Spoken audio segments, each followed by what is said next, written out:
शांति। ओम शांति। ओम शांति। हम सभी अपने आत्मिक स्वरूप में स्थित होकर बहुत ही ध्यान से और एकाग्रता से अपने परमपिता परमात्मा के महावाक्यों को सुनेंगे और स्वयं में धारण करेंगे। ओम शांति। आज 11 जुलाई 2024 की बाबा की साकार वाणी है। बाबा कहते हैं, मीठे बच्चे, शून्य अवस्था अर्थात अशरीरी बनने का अभी समय है। इसी अवस्था में रहने का अभ्यास करो। आज का प्रश्न है, सबसे ऊंची मंजिल कौन सी है? उसकी प्राप्ति कैसे होगी? उत्तर में बाबा कहते हैं, संपूर्ण सिविलाइज्ड बनना, यही है ऊंची मंजिल। कर्मेंद्रियों में जरा भी चलाए मानी न आए तब संपूर्ण सिविलाइज्ड कहेंगे। जब ऐसी अवस्था हो तब विश्व की बादशाही मिल सकती है। गायन भी है, चढ़े तो चाखे प्रेम रस, अर्थात राजाओं का राजा बने, नहीं तो प्रजा। अब जांच करो मेरी वृत्ति कैसी है, कोई भी भूल तो नहीं होती। बाबा कहते हैं कि हमारी सबसे ऊंची मंजिल कौन सी और वो हम कैसे प्राप्त कर सकेंगे? तो बाबा कहते हैं कि संपूर्ण सिविलाइज्ड बनना है, यही हमारी सबसे ऊंची मंजिल है। कर्मेंद्रियों में जरा भी अर्थात मनसा वाचा कर्मणा कहीं भी किसी भी तरह की अपवित्रता नहीं आए, कहीं भी हमारा मन नहीं भटके। किसी भी बाहरी दुनिया में, साधन में, संबंधों में, किसी भी कुछ ऐसे कार्यों में, बहुत ज़्यादा बात करने में, किसी से इस तरह की किसी भी तरह की कोई भी चलाए मानी ना आए हमारे में। तो बाबा कहते हैं कि हमें अपनी चेकिंग करनी है कि हम कहाँ तक सिविलाइज्ड बने हैं। अगर हम ऐसे बन जाएंगे तभी हमें विश्व की बादशाही मिल जाएगी। अगर ऐसे बनेंगे तभी मिलेगी, और नहीं तो फिर हम प्रजा में आ जाएंगे, अगर हम संपूर्ण सिविलाइज्ड नहीं बनेंगे तो बाबा कहते हैं कि हमें अपनी चेकिंग करनी है कि हमसे कोई भूल तो नहीं हो रही है, हम संपूर्ण सिविलाइज्ड बने हैं कि नहीं बने हैं। ओम शांति। आत्म अभिमानी हो बैठना है। बाप बच्चों को समझाते हैं, अपने को आत्मा समझो। अब बाबा ऑलराउंडर से पूछते हैं, सतयुग में आत्माभिमानी होते हैं या देह अभिमानी? वहाँ तो ऑटोमेटिकली आत्माभिमानी रहते हैं, घड़ी घड़ी याद करने की दरकार ही नहीं रहती। हाँ, वहाँ यह समझते हैं कि अब यह शरीर बड़ा हुआ तो इसे छोड़ नया शरीर लेना है। जब वहाँ पे शरीर हमारा छूटता है तो हमें पहले ही साक्षात्कार हो जाता है कि अब हमने अपनी पूरी जिंदगी, अपनी पूरी उम्र जी ली है, अब हमें दूसरा नया शरीर मिलेगा। जैसे सर्प का मिसाल है, वैसे आत्मा भी यह पुराना शरीर छोड़ नया लेती है। भगवान मिसाल दे समझाते हैं, तुम्हें सभी मनुष्यों को ज्ञान की भू कर आप समान ज्ञानवान बनाना है, जिससे परिस्तानी निर्विकारी देवता बन जाएं। बाबा कहते जैसे सर्प अपना शरीर खुशी खुशी छोड़ता है और दूसरा नया शरीर लेता है, उसी तरह हम भी वहाँ पुराना शरीर छोड़ और नया शरीर लेंगे। वहाँ कोई रोने धोने की कोई भी बात नहीं होगी, लोग खुशी से अपना शरीर छोड़ेंगे। बाबा कहते हैं कि हमें भी मनुष्यों को जो बाबा के ज्ञान में नहीं है, उन्हें भी ज्ञान की भू कर अपने समान बनाना है। उन्हें भी कुछ न कुछ जैसे वो समझे, जैसे घर में बच्चे हैं या कोई भी हैं, कोई वरदान की पॉइंट हुई या कोई भी बीच का कोई पॉइंट है, उसे हम लौकिक रीति से उसे समझा सकते हैं। तो बाबा कहते हैं कि उन्हें भी ज्ञान की भू कर आप समान ज्ञानवान बनाना है, जिससे परिस्तान में रहने वाले निर्विकारी देवता वो भी बन जाए। ऊंचते ऊंच पढ़ाई है, मनुष्य से देवता बनना। गायन भी है, ना मनुष्य को देवता किए। किसने किया? देवताओं ने नहीं किया, मनुष्य ही, भगवान ही मनुष्य को देवता बनाते हैं। मनुष्य इन बातों को नहीं जानते। तुमसे सब जगह पूछते हैं आपकी एम ऑब्जेक्ट क्या है, तो क्यों नहीं एम ऑब्जेक्ट की लिखत का छोटा पर्चा छपा हुआ हो? बाबा कहते हैं कि हम क्या बनने वाले हैं? अगर सब जगह लोग पूछते हैं कि तुम तुम्हारा क्या मकसद है, तुम्हारा लक्ष्य क्या है, करना क्या चाह रहे हो। तो बाबा कहते हैं कि हमारा एम ऑब्जेक्ट जो है कि हमें देवताई गुण धारण करने हैं और देवता बनना है, सतयुग में जाना है। तो बाबा कहते हैं कि ऐसा एक छोटा सा पर्चा छपा हुआ हो, जो कोई भी पूछे तो उनको पर्चा दे दो तो वह समझ जाएंगे। बाबा ने बहुत अच्छी रीति समझाया है। इस समय यह कलयुगी पतित दुनिया है, जिसमें महान अपरम अपार दुख है। अब हम मनुष्यों को सतयुगी पावन महान सुखधाम में ले जाने की सर्विस कर रहे हैं, वह रास्ता बता रहे हैं। ऐसे नहीं, हम अद्वैत नॉलेज देते हैं। वे लोग शास्त्रों की नॉलेज को अद्वैत नॉलेज समझते हैं। वास्तव में यह कोई अद्वैत नॉलेज है नहीं। अद्वैत नॉलेज लिखना भी रॉन्ग है। मनुष्यों को क्लियर कर बताना है, ऐसी लिखत छपी हुई हो जो झट समझ जाए उन्हों का उद्देश्य क्या है।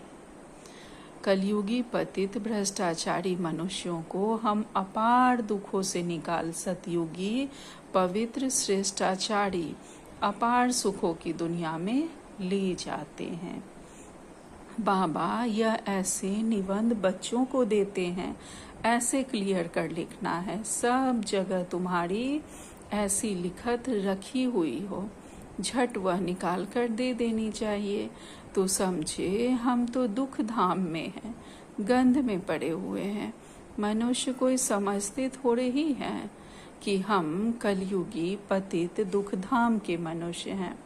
जो मनुष्य हैं वो लोग तो समझते ही नहीं है कि यहाँ कितनी गंदगी है।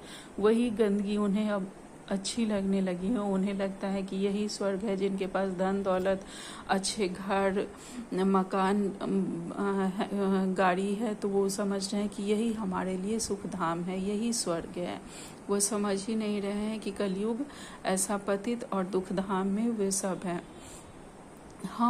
यह हमको अपार सुखों में ले जाते हैं। तो ऐसा एक अच्छा पर्चा बनाना है, जैसे बाबा ने छपाया था। बाबा कहते हैं कि उन्हें बताना है कि हम उन्हें अपार सुखों में ले जाएंगे। यहाँ तो वह दुख धाम में पड़े हुए हैं, गंदगी में पड़े हुए हैं, तो उन्हें बताना है, ऐसा अच्छा पर्चा बनाना है। तो बाबा कहते हैं जैसे बाबा ने भी छपाया था, कलयुगी हो या सतयुगी, परंतु मनुष्य समझते थोड़े ही हैं। रत्नों को पत्थर समझ फेंक देते हैं। यह है ज्ञान रत्न। वह समझते हैं शास्त्रों में रत्न है। तुम क्लियर कर ऐसा बोलो जो समझे। यहाँ तो अपार दुख है। दुखों की भी लिस्ट हो, कम से कम 101 तो जरूर हो। इस दुख धाम में अपार दुख है, यह सब लिखो, सारी लिस्ट निकालो। दूसरे तरफ फिर अपार सुख, वहाँ दुख का नाम नहीं होता। हम वह राज्य अथवा सुखधाम स्थापन कर रहे हैं जो झट मनुष्यों का मुख बंद हो जाए। यह कोई समझते थोड़े ही हैं कि इस समय दुख धाम है। इसको तो वह स्वर्ग समझ बैठे हैं। बड़े बड़े महल, नए नए मंदिर आदि बनाते रहते हैं। यह थोड़े ही जानते हैं कि यह सब खत्म हो जाना है। जो अभी के लोग हैं वो बड़े बड़े घर मकान बना रहे हैं, मंदिरें, पैसे हैं तो बनवा रहे हैं, लेकिन जानते नहीं कि यह सब खत्म होने वाले है। पैसे तो उन्हों को बहुत मिलते हैं रिश्वत के। बाप ने समझाया है यह सब है माया का, साइंस का घमंड, मोटरे, एरोप्लेन आदि सब माया का सो है। यहाँ भी कायदा है, जब बाप स्वर्ग की स्थापना करते हैं तो माया भी अपना भव का दिखाती है। इसको कहा जाता है माया का पौम। बाबा कहते हैं कि यह सब माया का है। जो भी साइंस के साधने हैं, जो भी मोटरें हैं, घर है, एरोप्लेन है, सब माया का सो है। माया यह देखने नहीं देती है, आंखों पे सबके पट्टी बांध देती है कि यहाँ स्वर्ग की स्थापना हो रही है, कि यहाँ से निकल सब वहाँ जाएं, बाबा के बच्चे बने, ज्ञान को समझे। सृष्टि के चक्र को समझे वह नहीं समझने देती है माया। माया भी अपना भव का दिखाती है।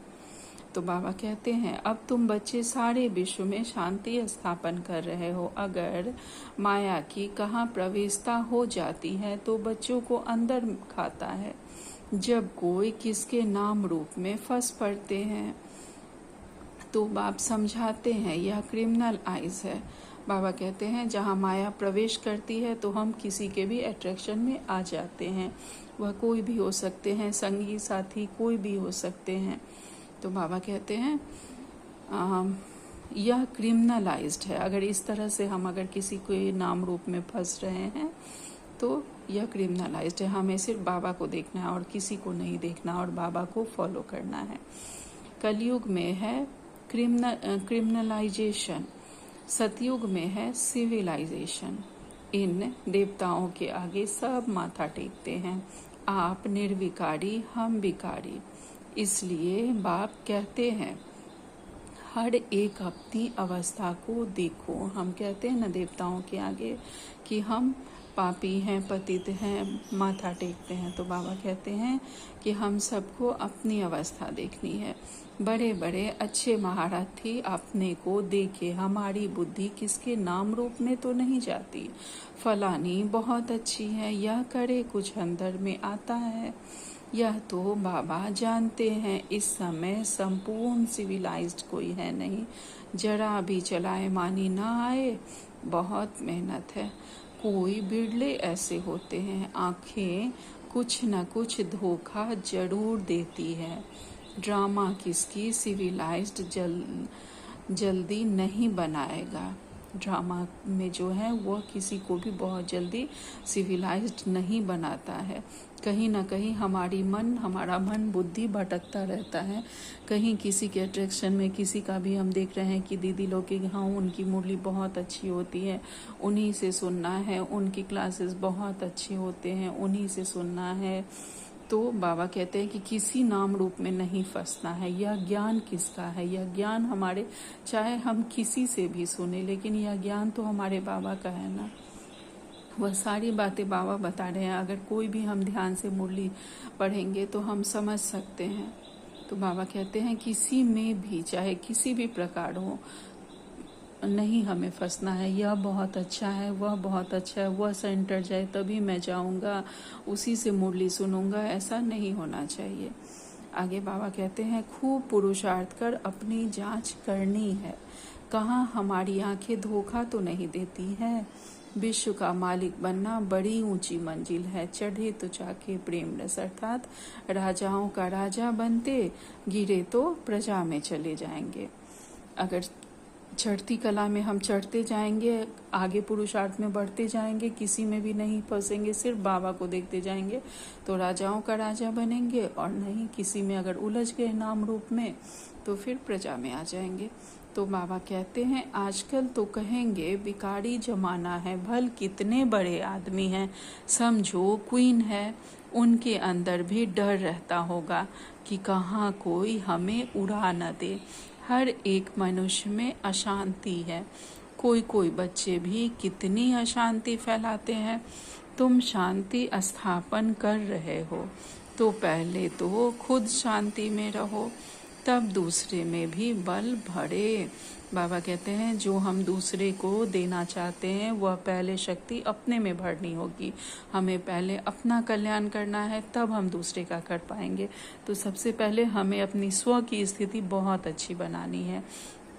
तो बाबा कहते हैं कि तुम शांति स्थापन कर रहे हो तो पहले खुद में शांति भरो, खुद शांत स्वरूप बनो। किसी भी परिस्थिति में, बातों में, कोई भी हलचल हो, कुछ भी कर्मेंद्रियों से कहीं से भी मन में भी कुछ चलाए मान ना हो, हलचल ना हो, तो पहले शांति का बल खुद में भरे, तब दूसरों में हम भर पाएंगे। तो बाबा कहते हैं वहाँ तो बड़ा शांति का राज्य चलता है, आंखें भी सिविल बन जाती है। और बाबा कहते हैं सबसे ज़्यादा धोखा हमें आंखें ही देती है। आंखें ही किसी नाम रूप में, किसी भी अट्रैक्शन में आंखें ही सबसे पहले फंसती है। और वहाँ पे सतयुग में आंखें सिविल होती है, बहुत पवित्र पावन होती है। तो बाबा कहते हैं अपनी जांच करो, आज मुझ आत्मा की वृत्ति कैसी रही। इसमें बहुत मेहनत है। रोज रात को हमें चेक करनी है कि हमारी वृत्ति आज कैसी रहे। वृत्ति, कृति, दृष्टि, हर बातों को चेक करना है। इसमें बहुत मेहनत है। अपनी संभाल रखनी है। बेहद के बाप को भी सच कभी नहीं बताते हैं। कदम कदम पर भूलें होती रहती है। थोड़ा भी उस क्रिमिनल दृष्टि से देखा, भूल हुई, फौरन नोट करो। अगर किसी के प्रति भी हमारी दृष्टि गलत हुई तो फौरन हमें नोट करना है। दृष्टि बहुत तरह की हो सकती है। अगर हमें लगा कि हाँ वो खुद को बहुत अच्छा समझती है, अहंकार की दृष्टि आई, किसी भी तरह की दृष्टि हुई, तो वो क्रिमिनल दृष्टि ही होगी। तो बाबा कहते हैं कि फौरन नोट करो, अपने को चेक करो, और खास करके रात को रोज चेक करो। 10-20 भूले तो रोज करते ही होंगे जब तक अभूल बने, परंतु सच कोई बताते थोड़े ही हैं। देह अभिमानी से कुछ न कुछ पाप जरूर होगा, वह अंदर खाता रहेगा। कई तो समझते ही नहीं कि भूल किसको कहते हैं। हम लोग कई बाबा के बच्चे समझते ही नहीं कि हम गलतियां कर रहे हैं। समझते हैं यह तो नॉर्मल है, ऐसे तो होता ही है। तो बाबा कहते हैं कई समझते ही नहीं कि भूल किसको कहते हैं। जानवर समझते हैं क्या? तुम भी इस ज्ञान से पहले बंदर बुद्धि थे। अब कोई 50%, कोई 10%, कोई कितने चेंज होते जाते हैं बाबा के ज्ञान से। यह आंखें तो बहुत धोखा देने वाली है, सबसे तीखी है आंखें। बाप कहते तुम आत्मा और शरीर ही आई थी, शरीर नहीं था क्या? अभी तुमको पता है कि दूसरा कौन सा शरीर लेंगे, किस संबंध में जाएंगे? मालूम नहीं पड़ता। गर्भ में शून्य ही शून्य रहते हैं। आत्मा बिल्कुल ही शून्य हो जाती है। जब शरीर बड़ा हो तब पता पड़े। तो तुमको ऐसा बनकर जाना है। बस यह पुराना शरीर छोड़कर तुमको जाना है। फिर जब शरीर लेंगे तो स्वर्ग में अपना पार्ट बजाएंगे। शून्य होने का अभी समय है। भल आत्मा संस्कार ले जाती है। जब शरीर बड़ा होता है तब संस्कार इमर्ज होते हैं। हमारी आत्मा में जो संस्कार है वह इस शरीर से दूसरे शरीर में भी जाता है।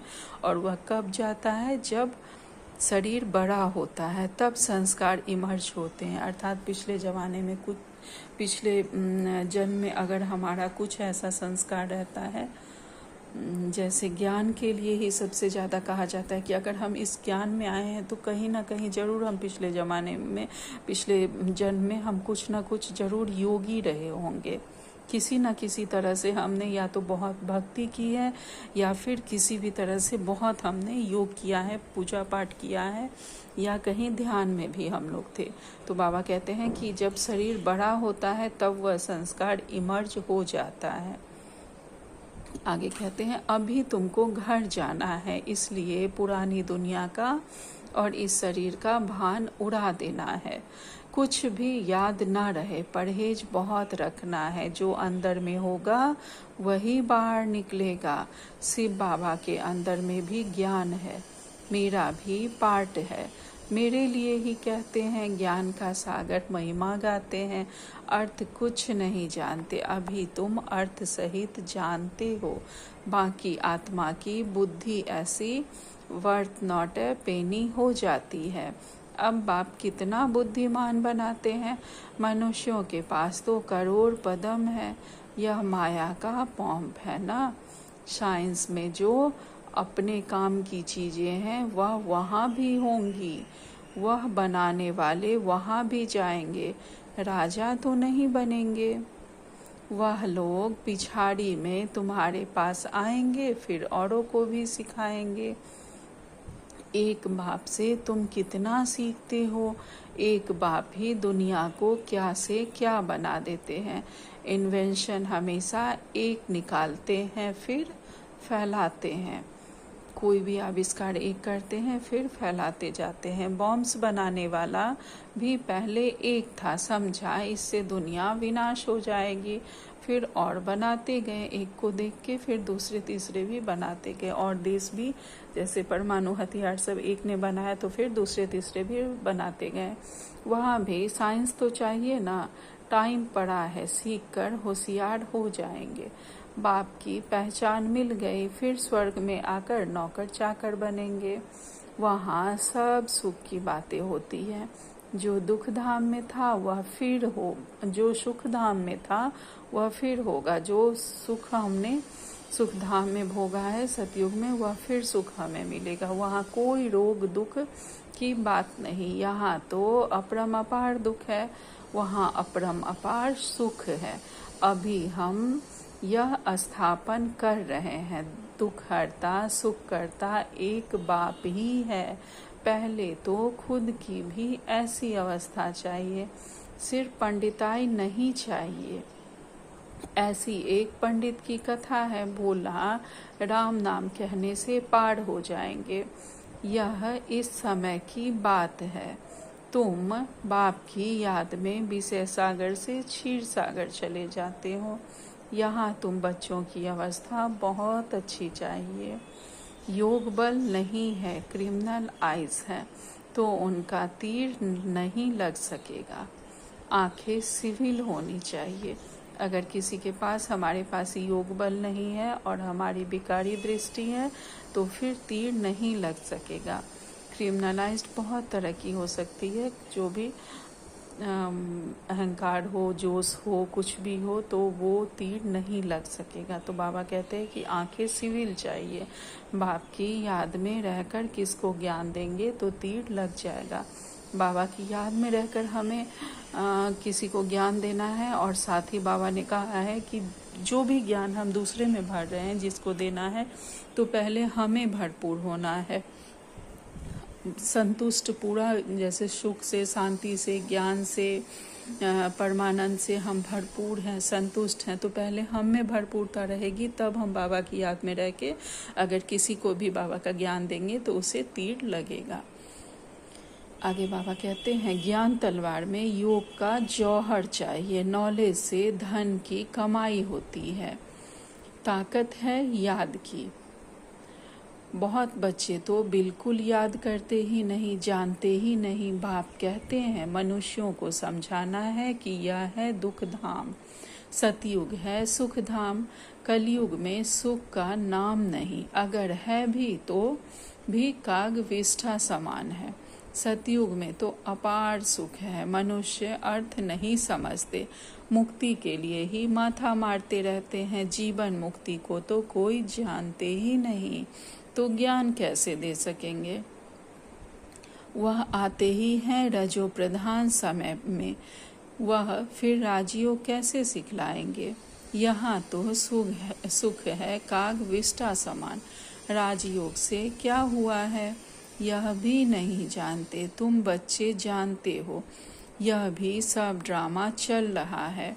अखबार में भी तुम्हारी निंदा लिखते हैं, यह तो होना ही है। अबलाओं पर किस्म किस्म के सितम आते हैं। दुनिया में अनेक दुख हैं, अभी कोई सुख है थोड़े ही। भल कितना बड़ा साहूकार है, बीमार हुआ, अंधा हुआ, तो दुख भी तो होता है ना। दुखों की लिस्ट में सब लिखो। रावण राज्य कलयुग के अंत में यह सब बातें हैं। सतयुग में दुख की एक भी बात नहीं होती। सतयुग तो होकर गया है ना, अभी है संगम युग। बाप भी संगम पर आते हैं। अभी तुम जानते हो 5000 वर्ष में हम क्या क्या जन्म लेते हैं, कैसे सुख से फिर दुख में आते हैं, हम कब क्या बनते हैं। पूरा सृष्टि चक्र की नॉलेज हमें है, जिसको सारा ज्ञान बुद्धि में है। बाबा कहते हैं जिसको सारा ज्ञान बुद्धि में है, धारणा है, वह समझ सकते हैं। ज्ञान अगर हमारी बुद्धि में है, ज्ञान को हमने धारण किया है, तभी हम समझ भी सकते हैं और समझा भी सकते हैं कैसे सुख हम पहले भोगते हैं और फिर दुख में आते हैं, कैसे यह सृष्टि चक्र चल रहा है, कैसे हम अपने आदि अनादि सभी स्वरूप को हम जानते हैं। तो बाबा कहते हैं, बाप तुम बच्चों की झोली भरते हैं, गायन भी है, धन दिए धन न खूटे, धन दान नहीं करते हैं तो गोया उनके पास है नहीं, तो फिर मिलेगा भी नहीं। हिसाब है ना, देते ही नहीं तो मिलेगा कहाँ से, वृद्धि कहाँ से होगी। यह सब है अविनाशी ज्ञान रत्न। यह ज्ञान रत्न हम जितना दूसरों को बांटेंगे उतना हम और भरपूर होते जाएंगे। नंबरवार तो हर बात में होते हैं ना, यह भी तुम्हारी रूहानी सेना है। कोई जाकर ऊंच पद पाएगी, कोई रूह प्रजा पद पाएगी, जैसे कल पहले पाया था। अच्छा, मीठे मीठे सिखिलते बच्चों, मीठे मीठे सिखिलते रूहानी बच्चों को नंबरवार पुरुषार्थ अनुसार बाप दादा व माता पिता का दिल व जान, सिख व प्रेम से याद प्यार और गुड मॉर्निंग। रूहानी बाप की रूहानी बच्चों को नमस्ते।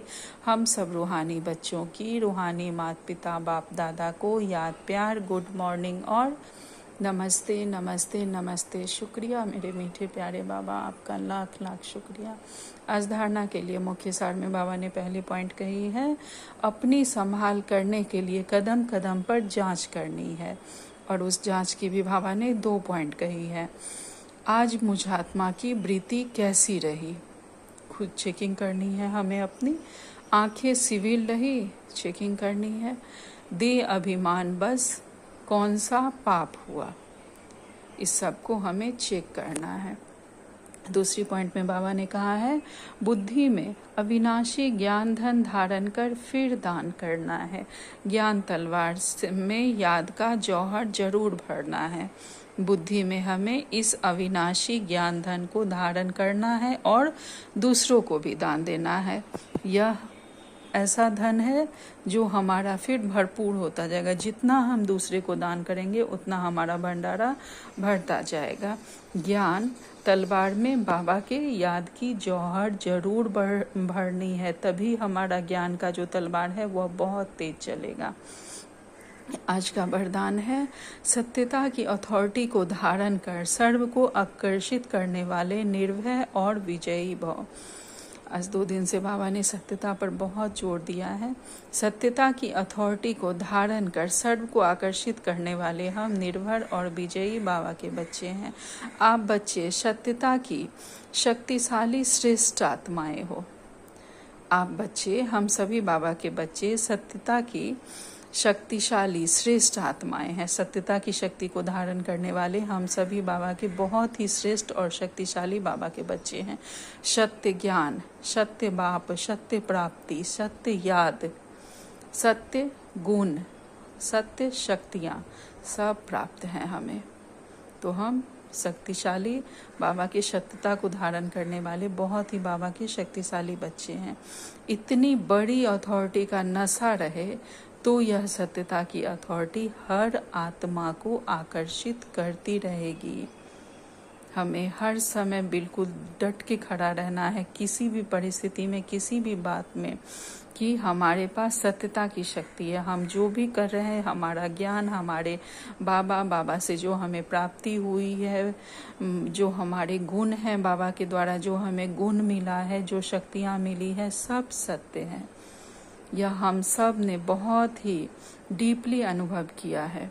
तो अगर हम इस सत्यता की शक्ति के साथ, इस अथॉरिटी के साथ कहीं भी हम खड़े होंगे तो हर आत्मा को आकर्षित करेंगे। आगे बाबा कहते हैं, झूठ खंड में भी ऐसी सत्यता की शक्ति वाले विजयी बनते हैं। जो अभी की दुनिया है, उस झूठ खंड में भी हम अगर कहीं भी खड़े हो जाते हैं तो हम बाबा के बच्चे विजयी बनते ही हैं, क्योंकि विजय हमारा जन्म सिद्ध अधिकार है। हम सत्य के साथ हैं। सत्यता की प्राप्ति खुशी और निर्भयता है। अगर हम सच के साथ हैं तो हम बहुत खुश रहेंगे और निर्भय रहेंगे। कहते हैं ना कि सत्य की नाव हिलती डोलती है, डूबती नहीं है, और असत्य की नाव सीधे स्ट्रेट जाती है और फटाक से डूब जाती है, और ऐसे जगह डूबती है जहां से उसे बचने का भी कोई चांस नहीं होता। तो बाबा कहते हैं सत्यता की प्राप्ति खुशी और निर्भयता देती है। इसी सत्यता की प्राप्ति के कारण हम बाबा के बच्चे सदा उमंग उत्साह में झूमते रहते हैं, खुशी रहते हैं, निर्भय रहते हैं। सत्य बोलने वाला निर्भय होगा, उसको कभी भय नहीं होगा। आज का स्लोगन है वायुमंडल को परिवर्तन करने का साधन है पॉजिटिव संकल्प और शक्तिशाली वृत्ति। अगर किसी भी वायुमंडल को, कहीं का भी, घर बाहर कहीं का भी, घर का, ऑफिस का, सेंटर का अगर परिवर्तन करना है तो उसके लिए हमें क्या करना है? अगर हमारे पास की कोई भी आत्मा है अगर नेगेटिव संकल्प चला रही है हमारे लिए, तो हमें क्या करना है? हमें उसके लिए पॉजिटिव संकल्प चलाना है और हमारी उस पॉजिटिव संकल्प की जो वृत्ति होगी हमारे आसपास का, वो बहुत ही शक्तिशाली हो, बिल्कुल पॉजिटिव संकल्प से भरा हुआ हो, तो स्वतः ही वायुमंडल परिवर्तित हो जाएगा। आज का अव्यक्ति सारे हैं। जैसे बाप की महिमा में विशेष रहम दिल का गुण गाया जाता है, चाहे देश में चाहे विदेश में, बाप के आगे जाएंगे तो रहम दिल मर्सीफुल कहेंगे। तो आप सभी भी मास्टर रहम दिल हो, ऐसे रहम दिल बनकर सब पर उपकार करो। बाबा जैसा ही हमें रहम दिल बनकर सब पर उपकार करना है। अच्छा, ओम शांति, ओम शांति, ओम शांति। शुक्रिया बाबा।